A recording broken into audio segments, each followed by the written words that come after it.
1970 সালে একটা জাতীয় নির্বাচন আসলো। সেই জাতীয় নির্বাচনের সময় প্রথম এই এক রাজনৈতিক কৌশল নিল তখনকার এই বাংলাদেশের একজন নেতা শেখ মুজিবুর রহমান সাহেব। তিনি বললেন 1970-এর জাতীয় নির্বাচনের সময় ইশতেহার ঘোষণা করলেন, নির্বাচনী ম্যানিফেস্টো দিলেন, বললেন নৌকা মার্কায় ভোট দাও। যদি আমরা ক্ষমতায় যেতে পারি, নৌকা যদি ক্ষমতায় যেতে পারে, তাহলে এদেশে কোরআন সুন্নাহ বিরোধী কোনো আইন থাকবে না। কোরআন সুন্নাহ বিরোধী কোনো আইন থাকবে না। এই সর্বপ্রথম তিনি মেনে নিলেন যে এদেশে কোরআন সুন্নাহর বিরুদ্ধে কোনো আইন চলবে না। এই অঙ্গীকার করার পর এদেশের মানুষ গড়পড়তায় নৌকা মার্কায় মারল সিল। গড়পড়তায় মানুষ সবাই নৌকায় সিল মেরে বাক্স ভরে দিল। নির্বাচনে তিনি জিতে গেলেন।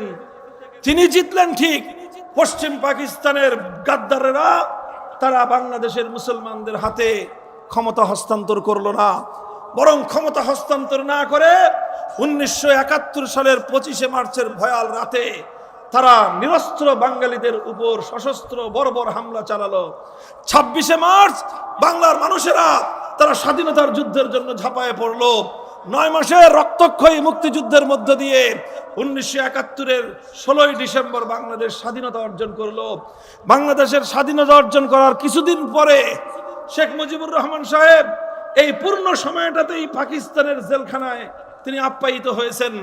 জেলখানা থেকে মুক্ত হয়ে লন্ডনে গিয়েছেন। ভারতের ইন্দিরা গান্ধীর সঙ্গে সাক্ষাৎ করে দেখা সাক্ষাৎ করে কথাবার্তা বলে তিনি যখন বাংলাদেশে আসবেন, তখন শ্রীমতী ইন্দিরা গান্ধী শেখ মুজিবুর রহমান সাহেবের মুজিব কোটের পকেটের মধ্যে একটা চিরকুট ধরায় দিলেন। আর সেই চিরকুটের মধ্যে লেখা থাকলো, তুমি যে দেশ গঠন করবা, তোমরা যেই দেশটা স্বাধীন করেছো, সেই দেশের সংবিধান কোরআন সুন্নাহর সংবিধান হবে না। তুমি 70 সালের নির্বাচনে জাতির সঙ্গে যে অঙ্গীকার করেছিলা, সে অঙ্গীকারের সঙ্গে তোমাকে গাদ্দারি করতে হবে, বিশ্বাসঘাতকতা করতে হবে। তুমি একটা সংবিধান তৈরি করবা, যেই সংবিধানের 4টি মূলনীতি হবে জাতীয়তাবাদ, ধর্মনিরপেক্ষতাবাদ, গণতন্ত্র আর সমাজতন্ত্র। কোরআন বিরোধী 4 মূলনীতির মাধ্যমে বাংলাদেশের সংবিধান তৈরি করবার জন্য একটা প্রেসক্রিপশন তার পকেটের মধ্যে ঢুকিয়ে দিল। আর সেই প্রেসক্রিপশন নিয়ে শেখ মুজিবুর রহমান সাহেব বাংলাদেশে এসে জাতির সঙ্গে কৃত তার সেই অঙ্গীকার এবং ওয়াদার কথা ভুলে গিয়ে সর্বপ্রথম বাংলার 7 কোটি মানুষের সঙ্গে তিনি গাদ্দারি করে কোরআন সুন্নাহ বিরোধী কোনো আইন তৈরি না করবার সেই অঙ্গীকার থেকে তিনি সরে গিয়ে কোরআনের জায়গায় ইসলাম বিরোধী ধর্মনিরপেক্ষতা নামক কুফরি মতবাদ জাতির উপর চাপিয়ে দিলেন। আপনাদের দাম্ভিকতা আজকে আপনাদেরকে এই পর্যায়ে নিয়ে এসেছে। আপনাদের অহংকার আজকে আপনাদের এই পতনের এই মূলে ভূমিকা রেখেছে। উঠতে উঠতে আকাশে উড়েছেন, মাটিতে পা লাগান নাই। আর এখন গোটা বাংলাদেশের কোথাও নাম নিয়ে 2জন মানুষ একত্রিত হওয়ার সাহস আপনারা রাখেন না। আপনাদেরকে বলবো, বিশেষ করে যে আলেম সমাজের কাছ থেকে আপনারা রাষ্ট্র এবং রাজনীতি বিষয়ে কোন নির্দেশনা শুধু শুনতে অপছন্দ করেন তাই নয়, বরং আলেম সমাজের কণ্ঠকে আপনারা রোধ করার চেষ্টা করেছেন। উলামায়ে কেরামের কণ্ঠ রুদ্ধ হয় নাই, বরং জেহাদে আপনারা আলেমদের কণ্ঠকে স্তব্ধ করার চেষ্টা করেছেন। আমার আল্লাহ সে হাত ভেঙে গুড়িয়ে দিয়েছে।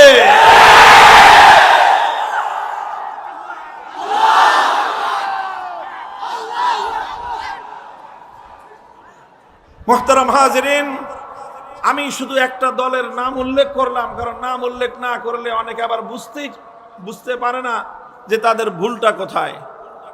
আপনাদের যদি যারা এখানে আছেন খবর পৌঁছায় দিবেন, আর অনেকে মাইকের আওয়াজ শুনতেছেন, আপনারা যদি আবার বাংলাদেশের মানুষের কাছে ফিরে আসতে চান, সর্বপ্রথম আপনাদেরকে যেই বিষয়টার সংশোধন করতে হবে সেটা হলো এই, আলেমদেরকে তাদের দায়িত্ব পালনে আপনারা বাধা হয়ে দাঁড়াবেন না।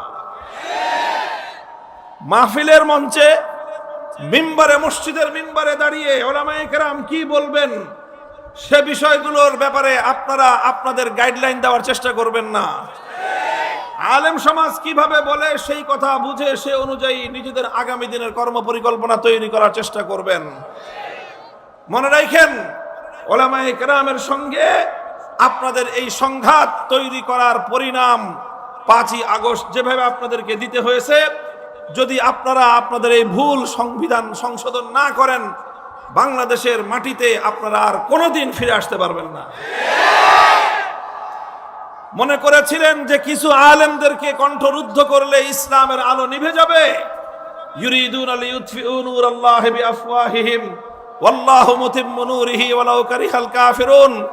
ইতিহাস সাক্ষী, হকের ঝান্ডা সমুন্নত করবার জন্য যারা কাজ করে, আর সেই হকের ঝান্ডাকে ভুলুণ্ঠিত করবার জন্য যারা কাজ করে, এই হক আর বাতিলের লড়াই যখন শুরু হয়, কিছুক্ষণ পর্যন্ত, একটা সময় পর্যন্ত হকের ঝান্ডাদারীদের রক্ত ঝরে, জীবন যায়, জুলুম সহ্য করে। এরপরে আল্লাহ পাক রব্বুল আলামিন হকের ঝান্ডাদারীকেই বিজয় দান করেন এবং হক চূড়ান্তভাবে গালেব হয় আর বাতিল পরাভূত হয়।